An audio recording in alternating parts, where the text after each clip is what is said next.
2 days ముందు సిడ్నీలో terrorist attack జరిగింది.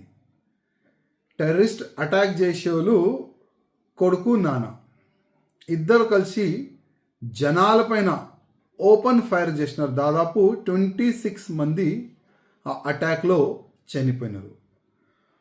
హనుక్కా అని ఫెస్టివల్ యాహూదీ సమాజం వాళ్ళు ప్రతి ఇయర్ ఒక ఫెస్టివల్ చేసుకుంటారు.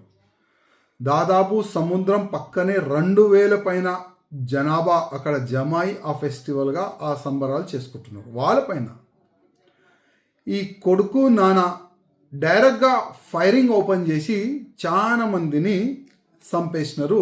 సాయంత్రం 6:30కి ఈ దాడి జరిగింది. అందరు ఏమనుకుంటున్నారంటే ఈ ఇద్దరు కొడుకు నాన్న పాకిస్తాన్కి చెందిన వాళ్ళు అని ఈ విధంగా న్యూస్ వచ్చింది. కానీ ఇవాళ ఒక కొత్త న్యూస్ వచ్చింది.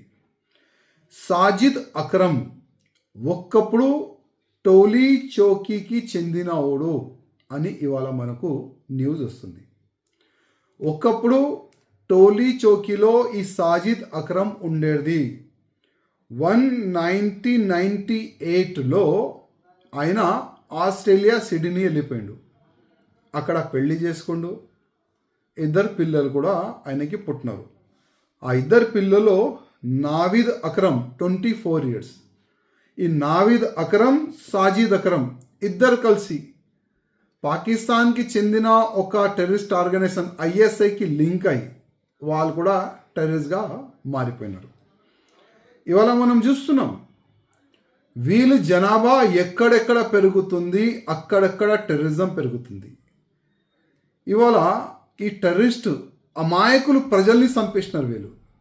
ఈ సాజిద్ అక్రమ్ ఒకప్పుడు టోలీ చౌకీలో ఉన్నారంటే ఆయన ఫ్యామిలీ మెంబర్స్ కూడా ఉండొచ్చు ఇక్కడ. నేను మన తెలంగాణ పోలీస్కి కానీ మా ముఖ్యమంత్రి గారికి కానీ ప్రత్యేకంగా ఒక రిక్వెస్ట్ చేస్తున్నా. టోలీ చౌకీ కానీ ఈ ఓల్డ్ సిటీ కానీ వీళ్ళు ఉండేది ప్రతి ఒక్క ఏరియాలో స్పెషల్గా కాటన్ సర్చ్ కావాలి. ప్రత్యేకంగా ఒక టీంని ఏర్పాటు చేసి వాళ్ళపైన ఒక నిఘా పెట్టాలి. ఇవాళ ఈ సాజిద్ అక్రమ్ హైదరాబాద్కి చెందినవాడు అక్కడ పోయి టెర్రరిస్ట్గా మారిండు. ఇట్లాంటి ఇంకా ఎంతమంది మన తెలంగాణలో మన హైదరాబాద్లో దాసి ఉన్నారు.